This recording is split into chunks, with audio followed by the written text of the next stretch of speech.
శిల్పకళా వేదికలో deputy CM బట్టి మాట్లాడుతున్నారు. ఇప్పుడు లైవ్ చూద్దాం. ఆనాటి కాంగ్రెస్ ప్రభుత్వం మొట్టమొదటిసారి ఈ రాష్ట్రంలో ఉన్నటువంటి రైతులందరికీ తెలంగాణ టెనెన్సీ యాక్ట్ అని బోరుగల్ రామకృష్ణారావు గారి నాయకత్వంలో మొట్టమొదటిసారి రైతులకి పట్టాలు కల్పించింది ఆనాటి కాంగ్రెస్ ప్రభుత్వం. ఆ తర్వాత అనేక చట్టాలని, రెవెన్యూ చట్టాలను తీసుకొచ్చింది గొప్ప గొప్ప మహానుభావులు. ఏనాడో గొప్ప పుణ్యం చేసుకుంటే తప్ప కోట్లాది మంది ప్రజలకు ఉపయోగపడేటువంటి మమేకమై భూమికి వాళ్ళకి విడదటువంటి భావోద్రేకంతో కూడినటువంటి సంబంధించినటువంటి భూ సమస్యకు సంబంధించి ఒక చట్టాన్ని చేసేటువంటి, ఒక సరళమైన చట్టం చేసేటువంటి అదృష్టం రావటం నిజంగా మనందరి అదృష్టం. ఇటువంటి కార్యక్రమాన్ని ప్రజలందరికీ అందించడానికి నిజంగా ప్రజలంతా మనకి వరంగా ఇచ్చారు. వాళ్ళందరికీ మనం అందిస్తున్నందుకు సంతోషంగా ఉంది. మీరు కానీ, రెవెన్యూ మంత్రి గారు కానీ, మిగతా కేబినెట్ సభ్యులు కానీ నిజంగా ఒక మంచి కార్యక్రమాన్ని ఈరోజు ప్రజలకు అందిస్తూ ఉన్నాం. ఇది చాలా గొప్ప కార్యక్రమం, చాలా తృప్తిగా ఉన్నటువంటి కార్యక్రమం. ప్రజల కోసం మేము ఇచ్చిన మాట ప్రకారం నిలబడి ప్రజల కోసం చేసేటువంటి ఒక గొప్ప కార్యక్రమం భూభారతి చట్టం అని చెప్పి ఈ సందర్భంగా మీ అందరికీ మనవి చేస్తూ మరొక్కసారి ధన్యవాదాలు తెలియజేస్తూ సెలవు తీసుకున్నాను. జై హింద్, జై తెలంగాణ.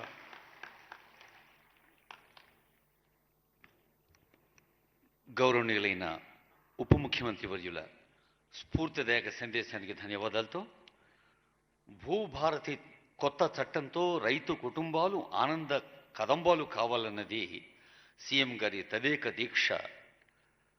భూ కమతాలు తమ హక్కు అని ప్రతి సామాన్యుడు గుర్తెరిగి ధీమాగా ఉండటమే యాజమాన్యపు శ్రీరామ రక్ష అని భావిస్తూ యంగ్ ఇండియా స్కూల్స్ తన బ్రాండ్ అన్నారు.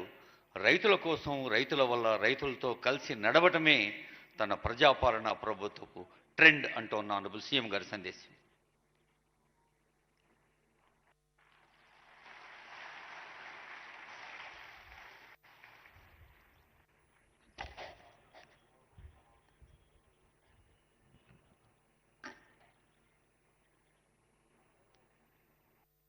డాక్టర్ బాబాసాహెబ్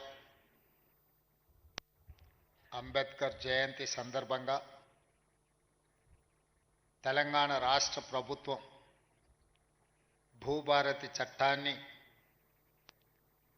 69 లక్షల తెలంగాణ రైతాంగ కుటుంబాలకు అంకితం చేయడానికి రెవెన్యూ శాఖ మంత్రివర్యుల ఆధ్వర్యంలో ఈ కార్యక్రమాన్ని ఏర్పాటు చేసి నాతో పాటు ఉప ముఖ్యమంత్రి వర్యులు బట్టి విక్రమార్క గారిని, శాసన మండలి చైర్మన్ పెద్దలు సుఖేందర్ రెడ్డి గారిని, శాసనసభ స్పీకర్ గడ్డం ప్రసాద్ కుమార్ గారిని, సహచార మంత్రివర్గ సభ్యులను, పార్లమెంట్ సభ్యులను, శాసన మండలి సభ్యులను, శాసన సభ్యులను, ప్రభుత్వ సలహాదారులను, వివిధ కార్పొరేషన్ చైర్మన్లను, చీఫ్ సెక్రటరీ శాంతి కుమార్ గారిని, revenue principal secretary Naveen Mittal గారిని, అదేవిధంగా ప్రభుత్వ ప్రతినిధులైన జిల్లా కలెక్టర్లను, రెవెన్యూ సిబ్బందిని అందరినీ ఈ కార్యక్రమంలో భాగస్వాములను చేసి ఒక మంచి పండగ వాతావరణంలో భూభారతి చట్టాన్ని తెలంగాణ ప్రజలకు అంకితం చేస్తున్నందుకు మనస్ఫూర్తిగా ధన్యవాదాలు, శుభాకాంక్షలు తెలియజేస్తున్న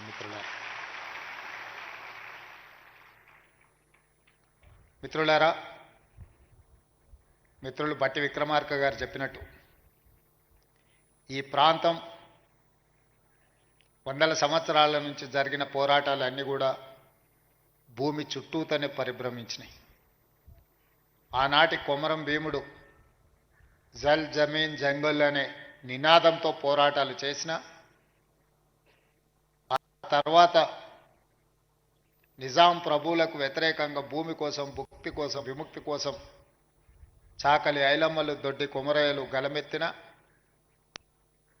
ఆ తర్వాత ప్రజాస్వామిక దేశంలో దున్నేవాడికే భూమి అని కమ్యూనిస్టు సోదరులు పోరాటాలు చేసిన ఈ పోరాటంలో అమరులైన ప్రతి ఒక్కరూ భూమితో తమకు ఉన్న అనుబంధాన్ని ఆధారంగా చేసుకొని చేసిన పోరాటాలు. ఆ పోరాటాల నుంచి పుట్టుకొచ్చిన రెవెన్యూ చట్టాలు ప్రజల యొక్క సమస్యల్ని శాశ్వతంగా పరిష్కరించే దిశగా ఉండాలి అని చెప్పి ఆనాడు కాంగ్రెస్ ప్రభుత్వం శ్రీమతి ఇందిరాగాంధీ గారు భావించారు. భూమి అనే చర్చ ఎప్పుడొచ్చినా బూరుగుల రామకృష్ణారావు గారు కావచ్చు, పి నరసింహారావు గారు కావచ్చు, శ్రీమతి ఇందిరాగాంధీ గారి నేతృత్వంలో జరిగిన భూసేకరణ ఒకనాడు వేలాది ఎకరాలు జమీందారులు, జాగీర్దారులు, భూస్వాముల దగ్గర ఉన్న భూములను అగ్రికల్చర్ సీలింగ్ యాక్ట్ తీసుకొచ్చి భూ పరిమితి చట్టాలు తెచ్చి వాళ్ళ దగ్గరున్న లక్షలాది ఎకరాలను ప్రభుత్వం వాళ్ళ నుంచి తీసుకొని దళితులకు, గిరిజనులకు, ఆదివాసీలకు, బలహీన వర్గాలకు ఆత్మగౌరవం తెచ్చే భూ కేటాయింపులు కాంగ్రెస్ ప్రభుత్వం శ్రీమతి ఇందిరాగాంధీ గారు చేపట్టారు.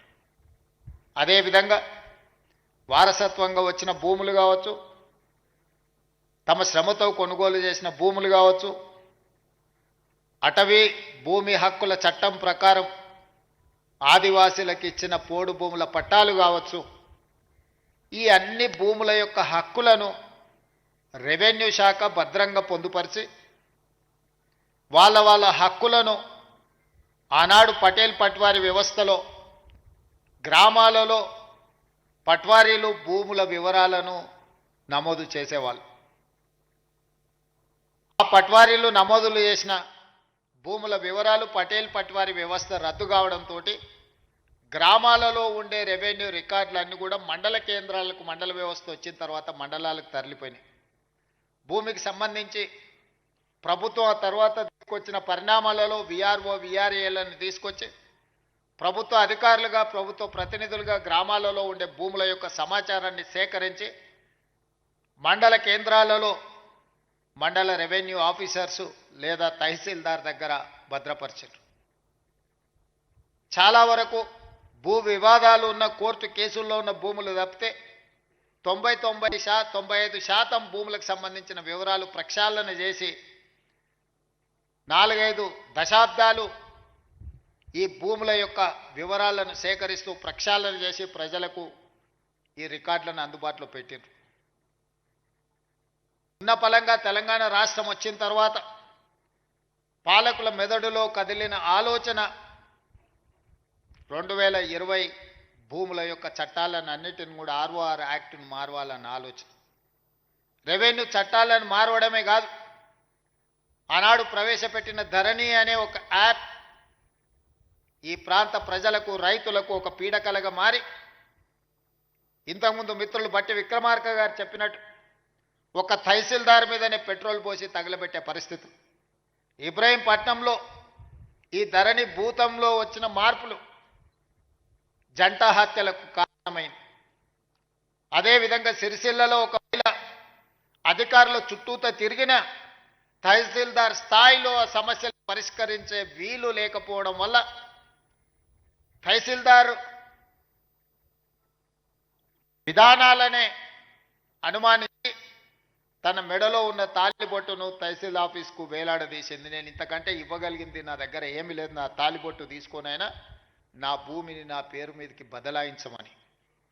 వీటన్నిటికీ కారణం రెవెన్యూ సిబ్బందే మూలమని చెప్పి ఆనాటి పాలకులు మిమ్మల్ని దోషులుగా, మిమ్మల్ని దోపిడీదారులుగా, మీరు ప్రజలని దోసుకోవడానికే రెవెన్యూ శాఖ సిబ్బంది ఉన్నట్టుగా చిత్రీకరించి తద్వారా లబ్ధి పొందాలని ఆనాటి పాలకులు ప్రయత్నం చేశారు.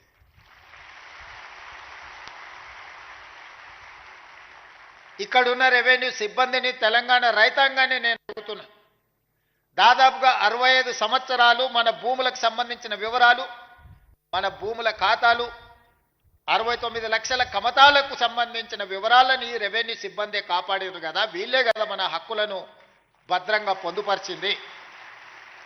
ఉన్న ఫలంగా 2019లో 2018లో మీరు ప్రవేశపెట్టిన ధరణి పోర్టల్ వచ్చిన తర్వాతనే రెవెన్యూ సిబ్బంది అంతా దొంగలుగా, దోపిడీదారులుగా మీకు కనిపించిండ్రా?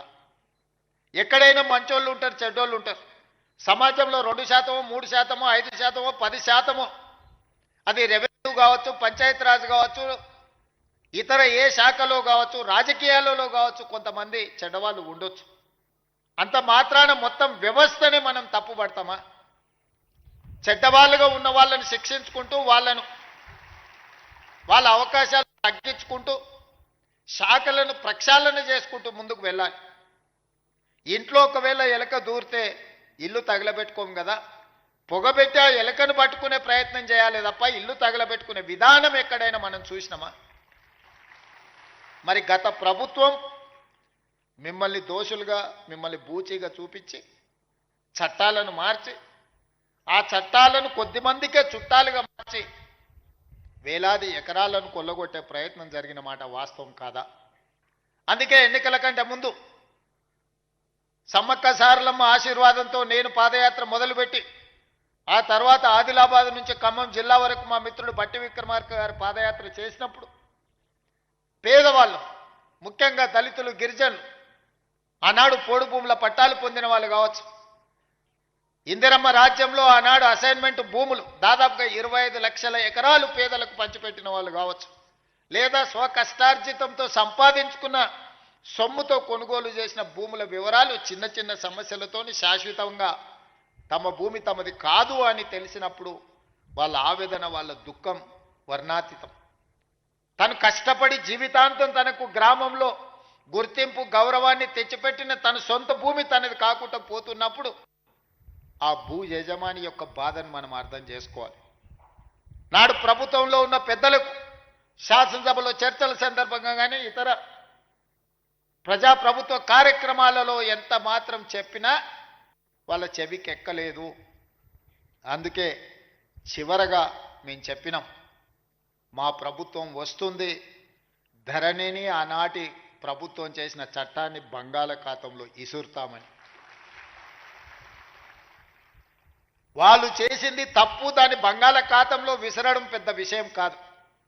ఈనాడు మనం చేస్తున్న చట్టం పేదలకు చుట్టాలుగా ఉండాలి, పేదవాడి సమస్యని పరిష్కరించాలి, పేదవాడికి అనుకూలంగా సరళంగా ఉండాలి. దాన్ని అమలు చేసే రెవెన్యూ సిబ్బంది కూడా దీని పట్ల అవగాహన పెంపొందించుకొని దాన్ని అమలు చేయాలన్న ఆలోచనతోనే నిరంతరం కమిటీలను కోదండ రెడ్డి గారి నేతృత్వంలో రేమండ్ పీటర్ గారిని, సునీల్ని, చాలామంది సిబ్బందిని, అనుభవజ్ఞులను, ఐఏఎస్లను పెట్టి ఈ చట్టాలను వివిధ రాష్ట్రాలలో ఉన్న వాటిని కూడా పరిశీలించి ఆనాడు నిజాం పాలన నుంచి ప్రజాస్వామ్య ప్రభుత్వంలోకి వచ్చిన తర్వాత కూడా జరిగిన మార్పులు, చేర్పులను, చట్టాలను నిశితంగా పరిశీలించి వాటన్నిటిని కూడా ఒక అవగాహన కల్పించుకొని ఈరోజు నూతన ఆర్ఓఆర్ యాక్ట్ను ఈరోజు మనము తీసుకురావడం జరిగింది.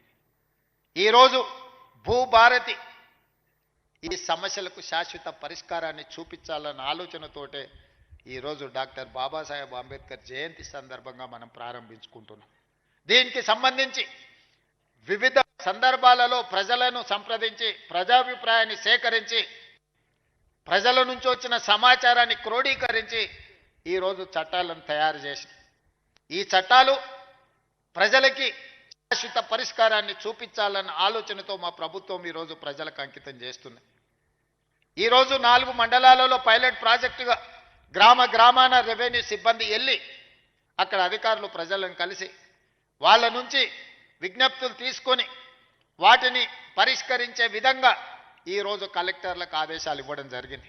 మొదటి విడతగా పైలట్ ప్రాజెక్ట్ కింద 4 మండలాలతో కార్యక్రమాన్ని చేపట్టి తద్వారా మనకు వచ్చిన ఫీడ్బ్యాక్ను తీసుకొని ప్రతి జిల్లాలో కలెక్టర్ ఒక్కొక్క మండలాన్ని మళ్ళీ ఆ తర్వాత తీసుకొని ఆ మండలాలలో కూడా ఈ కార్యక్రమాలను చేపట్టి ప్రజల నుంచి సమాచారం తీసుకున్న తర్వాత అన్ని మండలాలల్లో ఈరోజు కలెక్టర్లకు స్పష్టంగా ఆదేశాలు ఇచ్చిన ప్రతి మండలంలో రెవెన్యూ అవగాహన సదస్సులు పెట్టడమే కాకుండా ప్రతి గ్రామంలో రెవెన్యూ సదస్సులను నిర్వహించి రైతుల నుంచి సమస్యలను తెలుసుకొని విజ్ఞప్తులను తీసుకొని వాటిని శాశ్వతంగా పరిష్కరించి వివాదం లేని తెలంగాణగా, వివాదరహిత భూ విధానాన్ని తెలంగాణలో తీసుకురావాలన్న ఆలోచనతోని మా ప్రభుత్వం ఒక సంకల్పంతో ముందుకు వెళ్తుంది.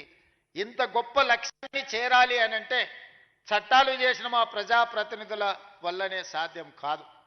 దీన్ని ప్రజలకు చేరవేసే ప్రతినిధులు మీరు. అందుకే మిమ్మల్ని అందరినీ ఈరోజు ఇక్కడికి రప్పించినాం.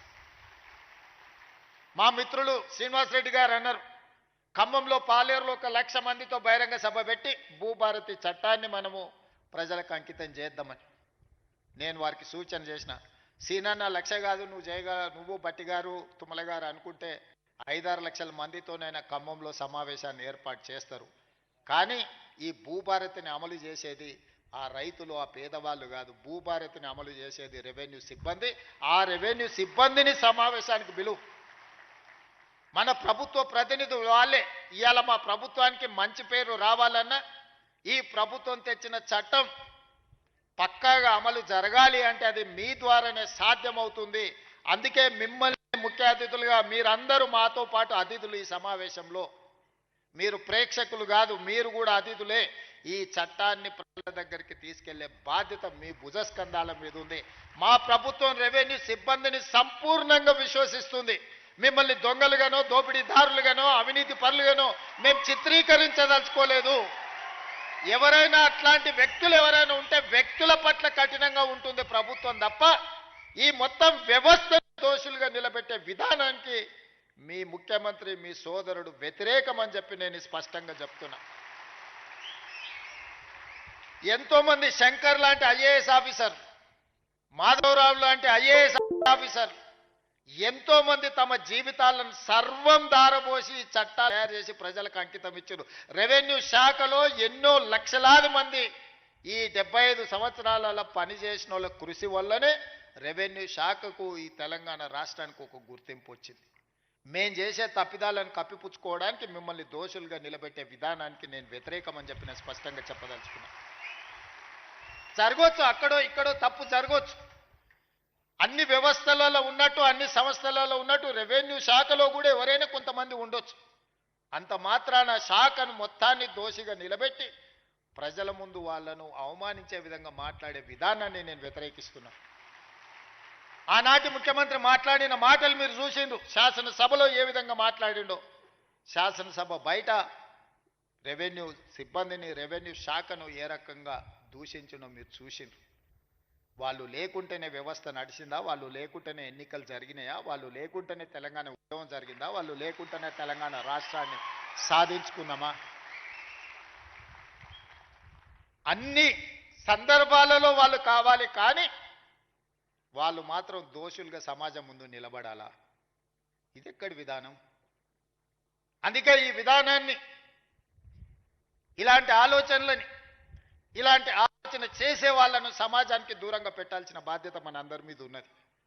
ఈరోజు మంచి జరిగితే నాది, మేం చేసే దోపిడీ ప్రజలకు కనిపిస్తే అది రెవెన్యూ సిబ్బందిదని చెప్పే విధానానికి నేను వ్యతిరేకం. అందుకే ఈరోజు మిత్రులారా మిమ్మల్ని అందరినీ ఇక్కడికి పిలిచిన. నేను మీకు అందరికీ విజ్ఞప్తి చేస్తున్నా, మా కలెక్టర్లకు ఆదేశాలు ఇస్తున్నా. మీ ఆత్మగౌరవమే మా ఆత్మగౌరవం. మేము వేరు, మీరు వేరు కాదు. మనందరం కలిస్తేనే రాష్ట్ర ప్రభుత్వం. మేము చట్టాలు ఇస్తాం, ఆ చట్టాలను మీరు అమలు చేస్తారు. ఈ రెండిట్లల్లో రెండు వేరు వేరు కాదు. ఒక మనిషికి 2 కళ్ళు ఎంత ముఖ్యమో తెలంగాణలో ఉన్న 69 లక్షల రైతులకు రాష్ట్ర ప్రభుత్వము, రెవెన్యూ సిబ్బంది 2 కళ్ళ లాంటి వాళ్ళు. ఈ 2 కళ్ళు సరిగ్గా ఉన్నప్పుడే సమాజాన్ని మనం చూడగలుగుతాం, ఈ సమాజానికి మేలు చేయగలుగుతాం. అందుకే గ్రామాన వెళ్ళండి. ఏదైతే మన ప్రతిష్టకు భంగం కలిగిందో, మనల్ని అనుమానించే విధంగా, మనల్ని సమాజంలో దోషులుగా నిలబెట్టే ఆలోచన విధానాన్ని ఈరోజు ప్రక్షాళన చేయాలి, కడగాల్సిన అవసరం ఉన్నది. ఆ ప్రజల దగ్గరికి వెళ్ళి ప్రజా దర్బార్లు నిర్వహించి రెవెన్యూ సదస్సుల ద్వారా ప్రజల సమస్యలు తెలుసుకొని ఎవరి భూమి వాళ్లకు పక్కాగా లెక్క ప్రకారం లెక్క రాద్దాం. ఈరోజు కొత్త విధానాన్ని తీసుకొచ్చినాం. ఆధార్ కార్డు ప్రతి ఒక్కరికి గుర్తింపుగా ఈరోజు ఆధార్ కార్డు తీసుకొచ్చినాం. ఈరోజు భూమికి భూదారు తీసుకొస్తున్నాం. ఆధారు మనిషికి ఎట్లా గుర్తింపో భూమికి కూడా భూదారు నెంబర్ ఇచ్చి ప్రతి కమతానికి ఒక ప్రత్యేకమైన నెంబర్ ఇచ్చి ఆ భూమి యొక్క వివరాలన్నిటి కూడా అందులో పొందుపరిచే విధానాన్ని తెచ్చుకుందాం. ఇంత సాంకేతిక విప్లవం ఉన్నప్పుడు అదో పెద్ద సమస్యనా? ప్రతి భూమిని మెజర్మెంట్ చేసి సరిహద్దులు నిర్ణయించి ఇండ్ల ప్లాట్లకు చేస్తలేమా? ఇండ్ల ప్లాట్లకు సరిహద్దులు నిర్ణయించినప్పుడు భూమి కొలతలతో పక్కాగా రిజిస్ట్రేషన్ చేసుకో. జనగామ జిల్లా గోవర్ధనగిరిలోని వరంగల్ హైదరాబాద్ హైవేపై ఘోర రోడ్డు ప్రమాదం చోటు చేసుకుంది. కారు లారీ ఒకటికొకటి ఢీకొనడంతో కారులో ప్రయాణిస్తున్న ముగ్గురు వ్యక్తులు అక్కడికక్కడే మృతి చెందారు.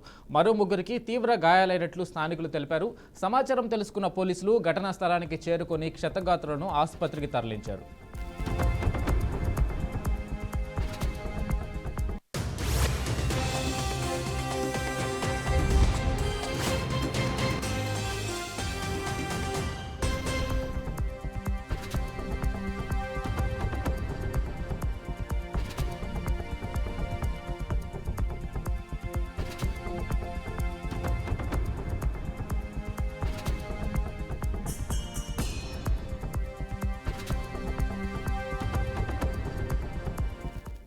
ఇక దీనిపై పూర్తి సమాచారం మా ప్రతినిధి భాస్కర్ అందిస్తారు. భాస్కర్, చెప్పండి.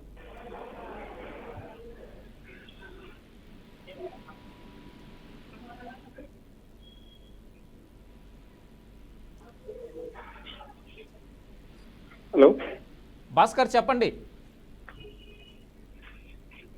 ఓకే, వెంకట్, ఏదో జనగామలో ఘోర రోడ్డు ప్రమాదం జరిగింది. జనగామ జిల్లా గోవర్ధనగిరి వరంగల్ నుంచి హైదరాబాద్ హైవేపై వస్తున్నటువంటి లారీ కారు ఒకసారి ఢీకొనడంతో ప్రమాదం చోటు చేసుకుంది. ఈ కారులో కియా కారులో ఉన్నటువంటి ప్రయాణించినటువంటి ముగ్గురు అక్కడికక్కడ మృతి చెందడం జరిగింది. మరో ముగ్గురికి తీవ్ర గాయాలైంది. సంఘటన స్థలానికి అయితే ప్రస్తుతం పోలీసులు చేరుకున్నారు. అక్కడికైతే క్షతగాంతులు సీరియస్ ఉన్నటువంటి క్షతాలు మొత్తం జనగామ ఏరియా హాస్పిటల్కి తరలించిన పరిస్థితి ఉంది. అక్కడ మరో ముగ్గురు పరిస్థితి కొంచెం క్రిటికల్ ఉందని చెప్పి వైద్యులు చెప్తున్న పరిస్థితి ఉంది. వెంకట్, ఇప్పుడైతే దానిపై పోలీసులు అక్కడ విచారణ చేస్తూ దానిపై ఇప్పటికే కేసు నమోదు చేశారు. మరింత సమాచారం ఇంకా తెలియాల్సి ఉంది. Right Bhaskar, thank you.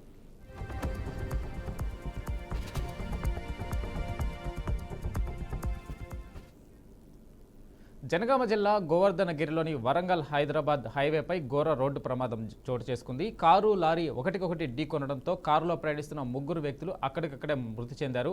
మరో ముగ్గురికి తీవ్ర గాయాలైనట్లు స్థానికులు తెలిపారు. సమాచారం తెలుసుకున్న పోలీసులు ఘటనా స్థలానికి చేరుకొని క్షతగాత్రులను ఆసుపత్రికి తరలించారు.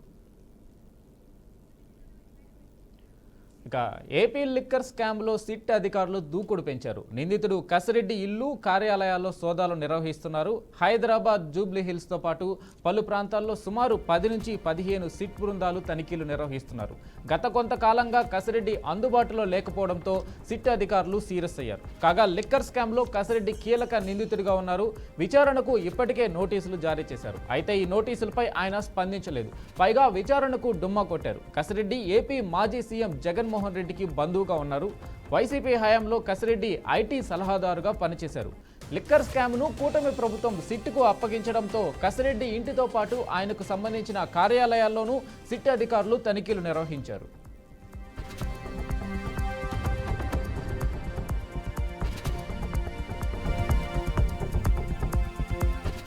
ఇక దీనిపై పూర్తి సమాచారం మా ప్రతినిధి బాసిత్ అందిస్తారు. బాసిత్, చెప్పండి. వెంకట్, ఏపీ లిక్కర్ స్కామ్ లో సిట్ అధికారులు దూకుడు పెంచారని చెప్పొచ్చు. నిందితుడు రాజ్ కసిరెడ్డి ఇల్లు, కార్యాలయాలతో పాటు సోదాలు నిర్వహిస్తున్నారు. హైదరాబాద్, జూబ్లీస్ తో పాటు పలు ప్రాంతాల్లో సుమారు 10 నుంచి 15 సిట్ బృందాలు తనిఖీలు నిర్వహిస్తున్నారు. ప్రస్తుతం అయితే ఈ తనిఖీలు ముమ్మరమైనాయి. గత కొద్ది కాలంగా రాజ్ కసిరెడ్డి అందుబాటులో లేకపోవడంతో సిట్ అధికారులు సీరియస్ అయ్యారు. కాగా లిక్కర్ స్కామ్ లో కసిరెడ్డి కీలక నిందితుడుగా ఉన్నారు. విచారణలో ఇప్పటికే నోటీసులు జారీ చేశారు. అయితే ఈ నోటీసులపై ఆయన స్పందించలేదు. పైగా విచారణకు డుమ్మా కొట్టడంతో కసిరెడ్డి డుమ్మా కొట్టారు. ఏపీ మాజీ సీఎం జగన్మోహన్ రెడ్డి బంధువుగా ఉన్నారు. వైసీపీ హయాంలో కసిరెడ్డి ఐటీ సలహాదారుగా పనిచేయడం జరిగింది. లిక్కర్ స్కామ్ కూటమి ప్రభుత్వం సిట్ కు అప్పగించడంతో కసిరెడ్డి ఇంటితో పాటు ఆయనకు సంబంధించిన కార్యాలయంలో సిట్ అధికారులు కూడా తనిఖీలు నిర్వహిస్తున్నారు. సిట్ అధికారుల విచారణకు హాజరు కావాలంటూ మద్యం కుంభకోణంలో కేసులు కీలక నిందితుడైన రాజ్ కసిరెడ్డిని ఏపీ హైకోర్టు ఆదేశించడం జరిగింది. అతడు తప్పించుకొని తిరుగుతున్నారని చెప్పి ఈ నేపథ్యంలోనే ఏపీ సిట్ అధికారులు అతన్ని కోసం గాలింపు చర్యలు ముమ్మరం చేశారు. అందులో భాగంగా సోమవారం హైదరాబాద్ మహానగరంలోని పలు ప్రాంతాల్లో జూబ్లీ హిల్స్ తో పాటు Gachibowli, financial district AP SIT అధికారులు గాలింపు చర్యలు చేపట్టారు. ఈ క్రమంలో అతడి నివాసానికి కూడా నోటీసులు అందించడం జరిగింది. అలాగే అతడి కుటుంబ సభ్యులు డైరెక్టర్ గా వ్యవహరిస్తున్న రాయదుర్గంలోని ఆరేటా ఆసుపత్రితో పాటు రాజ్ కసిరెడ్డికి చెందిన ఈడీ క్రియేషన్స్ కార్యాలయంలో సోదాలు నిర్వహిస్తున్నారు. అయితే మద్యం స్కామ్ స్కీమ్ లో కీలకమైన రాజ్ కసిరెడ్డి దేశంలోనే ఉన్నాడని సిట్ అధికారులు స్పష్టం చేయడం జరిగింది. అతనిపై గతంలోనే ఎల్ఓసి కూడా ఇచ్చామని చెప్పి వారు పేర్కొన్నారు. ఇక రాజ్ కసిరెడ్డి త్వరలోనే ఆ కలుగు నుంచి బయటకు వస్తాడని ఈ వారు ధీమా వ్యక్తం చేస్తున్నారు. తన ఫోన్లు స్విచ్ ఆఫ్ చేసి వేరే ఫోన్లలో రాజ్ కసిరెడ్డి వాడుతున్నారని గుర్తించినట్లు సిట్ అధికారులు కూడా స్పష్టం చేయడం జరిగింది. మరోవైపు కసిరెడ్డి సిట్ విచారణకు హాజరు కాకుండా హైదరాబాద్ లో తలదాచుకుంటున్నట్లు వారు సందేహం వ్యక్తం చేస్తున్నారు. రాజ్ కసిరెడ్డి కోసం నిర్వహించిన దాడిలో మొత్తం 50 మంది అధికారులు పాల్గొన్నారు. ప్రస్తుతమైతే ఇక లిక్కర్ స్కామ్ లో అతడు కీలక పాత్ర పోషించినట్లు ఇప్పటికీ ఏపీ సిట్ అధికారులు గుర్తించడం జరిగింది. సిట్ విచారణకు హాజరు కావాలంటూ ఏపీ హైకోర్టు స్పష్టమైన ఆదేశాలు ఇచ్చినా వాటిని బేఖతారు చేస్తూ తప్పించుకొని తిరుగుతున్నాడు. ఈ నేపథ్యంలో అతని కోసం గాలింపు చర్యలు సిట్ అధికారులు తీవ్రతరం చేసినట్టు సమాచారం అందుతుంది. Venkat. Right Basit, thank you.